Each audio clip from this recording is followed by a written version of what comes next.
Well, hi there. So a lot of people in my group have been asking from time to time, what do I make with my leftover scraps of yarn? So I'm going to, every once in a while, put up a video of things I make in scrap yarn. You don't have to make it in scrap yarn, but it's a good way to use up your small bits of yarn. And so I'm making a bookmark. And this is going to be, and I have it marked down, my Double Enjoy bookmark, and I've marked down my stitches and attached it here and the directions they go to make it easy. Okay, so here's what it looks like. Just a nice size. Looks like this on the other side. Very easy to do. It's just 2 rows. I'm pretty sure it shouldn't be your first project, but I'm pretty sure someone who hasn't been loom knitting for long will be able to do this very, very easily. Okay, and so I'm going to tell you the loom, and the loom I'm using is a Cindywood loom. This one has 42 pegs. I used 1, 2, 3, 4, 5, 6, 7, 8 pegs, and you need to use 8 pegs to do this. You could make it bigger and figure out how to do that, but it's a nice size for a bookmark. Okay, but you do need to have the 8 pegs to get this design. Okay, the yarn I'm using is Creative Melange chunky yarn, and it's 50 grams, 85 meters, and it is 83%, or what is that? Boy, I cannot read it. It's a little bit blurry here. It's very, very small. 53% wool and 47% acrylic. Got a little bit wet and made it a little bit blurry, but that's what is in here. And it is a bulky yarn, okay? And this is what the color looks like. It's a whole ball, it's not scrap yarn, but I'm showing you what you can do with scrap yarn because you don't need very much yarn to do it. Okay, so I'm going to get you started. So I'm just going to put you on hold. I'm going to get set up with a different yarn so I can show you the cast on, and then we'll go back here and look at how to do the stitch. So we will see you in a bit. Okay, so I've got a loom hook, and it's we have a handle on this. They haven't been making them, but I was informed that they are going to start making them again. So when they do, I'll post links to where you can get them. But in the meantime, you can get some from Etsy that are very, very similar from Artisanal Turnings. Okay? And the yarn I'm going to use for the cast on is I love this chunky yarn in the color Plum Garden. And here I do have just a scrap. So I cast on with 8 stitches, and that's what you need to do. But just to show you the cast on and what you do, well, maybe I'll do 8 stitches anyway, but I won't have them marked. Okay, so you do a slip knot. I guess I should have showed that. I think most of you know how to do a slip knot. There's different ways. I just make a loop, put the yarn through, pull, and I have a slip knot. Easiest way I know of to do one. Okay, and then you take your loom hook, put it in to the yarn from the top to the bottom, and scoop up the working yarn. And then you're going to pull this little yarn in the back and take the loop and go over the second loop. Keep pulling this tight. You want that stitch to stay tight, and then pull to tighten it. So behind, working yarn through, pull to tighten it. Behind, working yarn through, pull to tighten it. Behind, working yarn through, pull to tighten it. Behind, working yarn through, pull to tighten it. We got 1, 2, 3, 4, 5, 6. So 7. And then the 8th peg, I just put the loop over. And then I'm just going to knit that over like this. Okay, and then to complete that cast on, we need to do a row of Ewrap. So I'm just going to go over in a Ewrap, over in a Ewrap, over in a Ewrap, over in a Ewrap.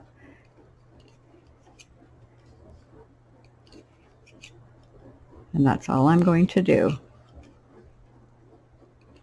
Now I didn't, for this cast on, I didn't mark the end pegs, but on the work I marked the end pegs. So I marked the 2 end pegs on this side and the 2 on this side. And so for this, you're just going to pretend they're marked because we're not going to use them until we get into the stitch anyway. Okay, and then we're going to come back and we're going to purl. So I'm going to purl the first peg. There we go. I'm going to purl the second peg. And I'm just going to purl all the way back.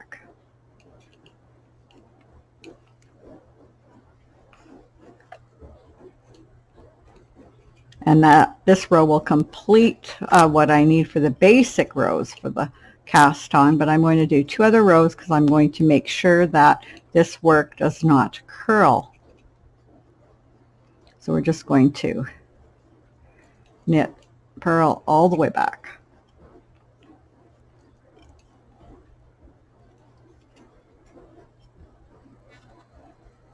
Okay, and then what I'm going to do is just knit over this one nice and loosely. I don't like to get my edges too tight. That makes them pull in and curl. And then we're just going to Ewrap back because I want this to fit in more with the stitch. I'm going to use Ewrap now that the cast on row has been done. So I'm just going to Ewrap all my way back and then knit it off.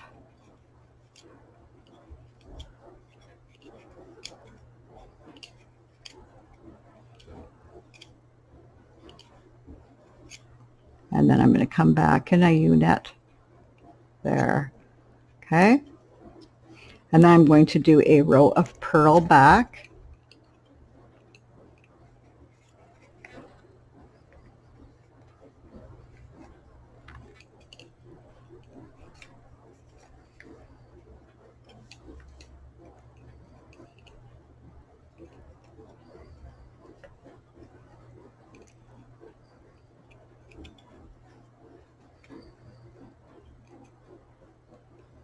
And you can purl any way you like to purl.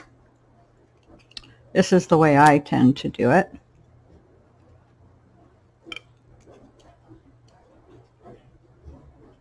And you notice I'm having you purl every peg because that'll fit into the edge stitches we're going to do. Okay, and that's all there is. And now that you've done that, you are ready to go. And this is the same as the border I did. Okay, so I'm going to put you on pause and clear this up and we will get started and I will show you how to do the stitch. Okay, so here we are. And I guess I should show you this now. This is the edge I'm doing. It's a garter stitch edge. So it has that kind of a bumpy garter stitch edge look, which I just really liked with this particular pattern and the way the things were going, and it keeps it from curling and keeps it nice and straight. Okay, so whenever we're going to the right, this is how we're going to do it. If you knit the other way, so you're going to the left, then you can do this, but we'll call this row 1. This is what we always do on row 1. It's a 2-row stitch. So we're on row 1. So when we're going to the right with these 2 pegs, and you mark your 2 pegs on the end. Okay? So whenever we're going to the right, we are going to U-knit these 2 pegs. When we're going to the left, we will purl these 2 pegs. Okay? So we're going to the right, so we're going to U-knit them.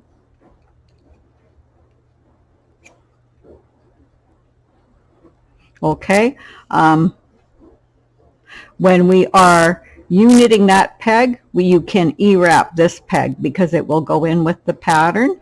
And so I've been E-wrapping it, but you can U-knit it if you want. With the E-wrap, I'm getting a looser stitch on the side, and I like the way it went with that.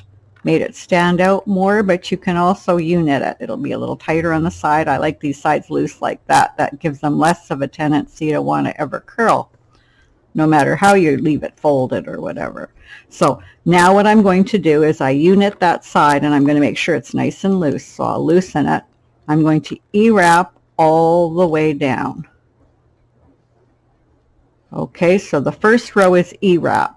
So all the way down to the second peg, the mark, or the first mark peg there.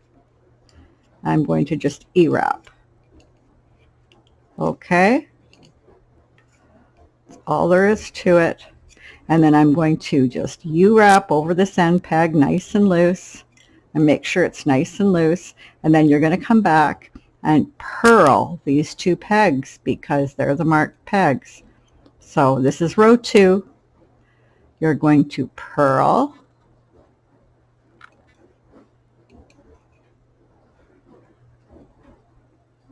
Okay, now with these two groups of pegs, I didn't mark them because there's only 2.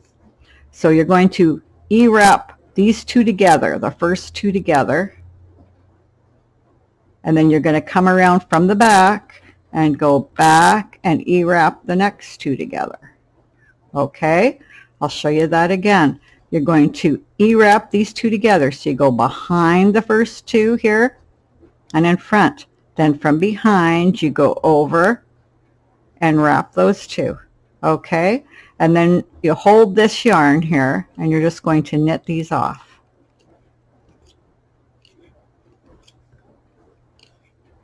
Then you're going to take this yarn all the way over here from the back, and then you're going to purl it. We purl these two end pegs.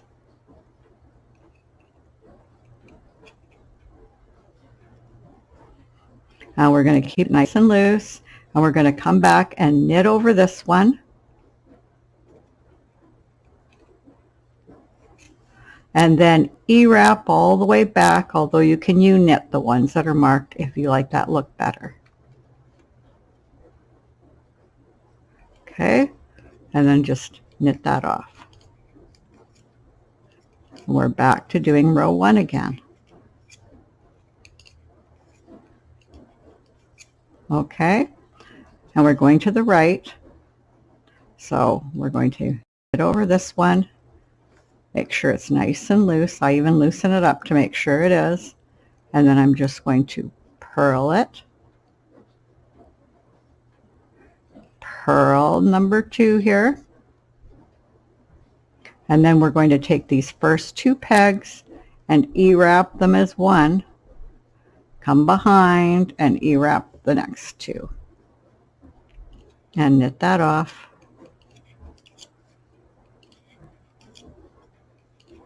This is row 2 again. Come behind, going to the left, so we're going to purl.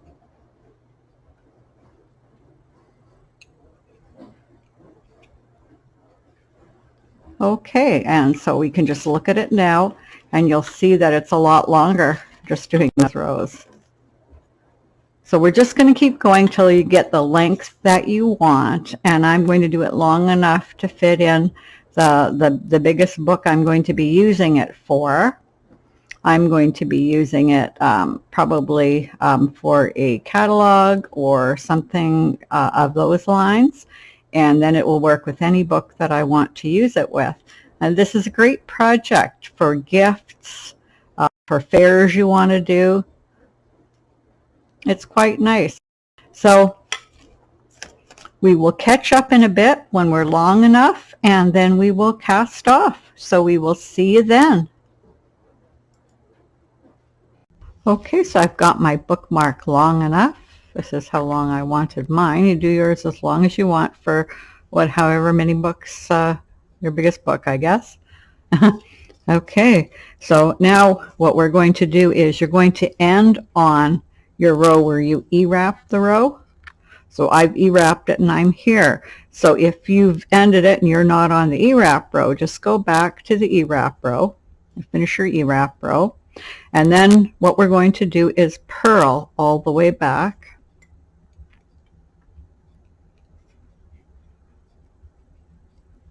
So I'm just going to purl.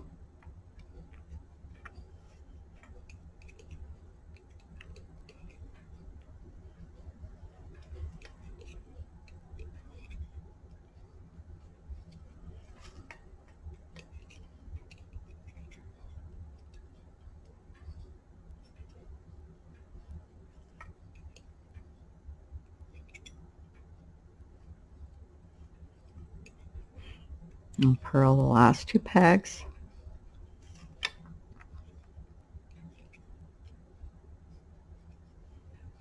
Okay, then I'm going to come back and knit over this peg, keeping that nice and loose like we do. And then I'm just going to U-wrap all the way back.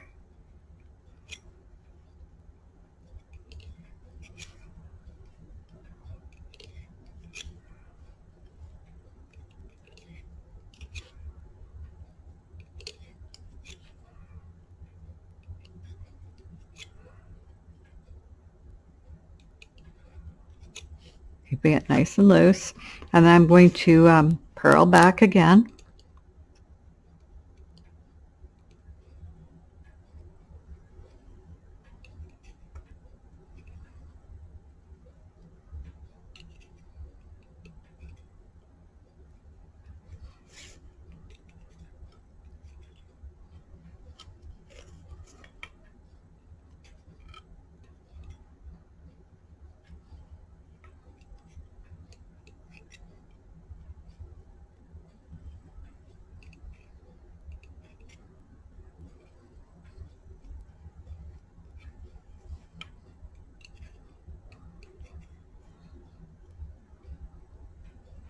And then you knit back for the last time before we do the bind off. So we do a U-wrap going back.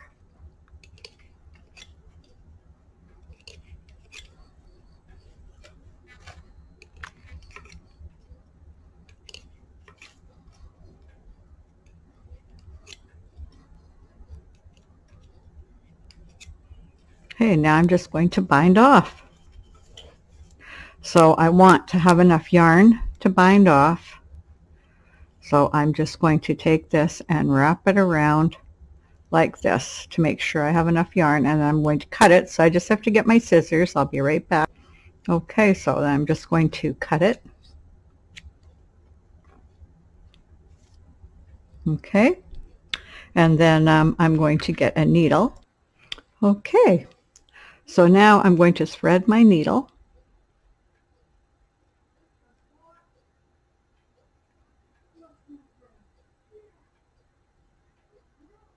Okay, now here we are, and I'm just going to take this yarn and put this to the back, and then I'm going to go down this loop. Okay, so we're the second one in. I'm going to go down this loop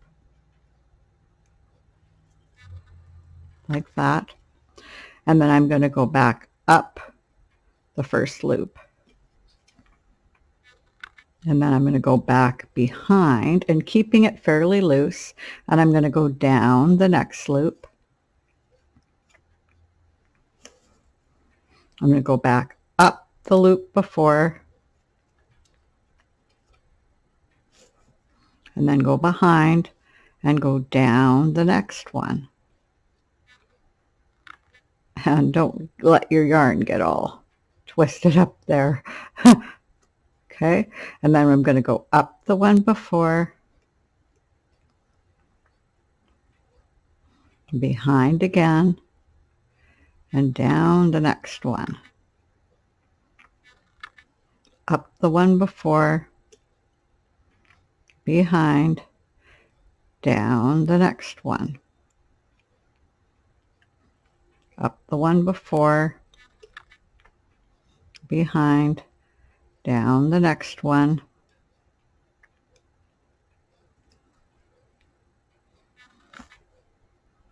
Okay, up the one before, go behind, and then we're going to go down the last one. Okay, up the one before,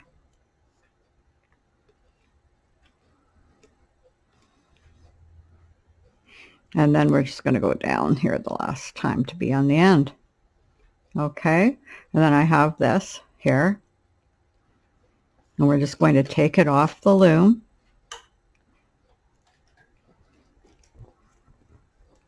Just looking for what I did with my loom hook. I'll just find it and be right back. Okay, here I am. I'm just going to hold on to this, and I'm just going to take this off the loom.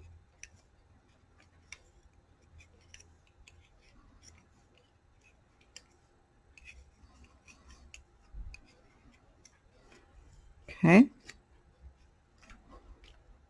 I'm just holding on to this end, and I'm just going to take this end. Usually I leave the needle on to do this part, and put it through a loop. Put it through the loop and do a knot. So just to make sure it doesn't come undone. There, and then that's it. You are done. Okay, just tighten it up so that it's just exactly going to be the same length as this other side. And you can see that the stitches look the same. That's why I use this one to match the cast on. And then all we're going to do is weave in the ends. Okay, and as soon as we weave in the ends, we are done. And here's what this side looks like. Here's what this side looks like. It's a very, very nice bookmark. And I hope you enjoyed the video. And until next time, bye.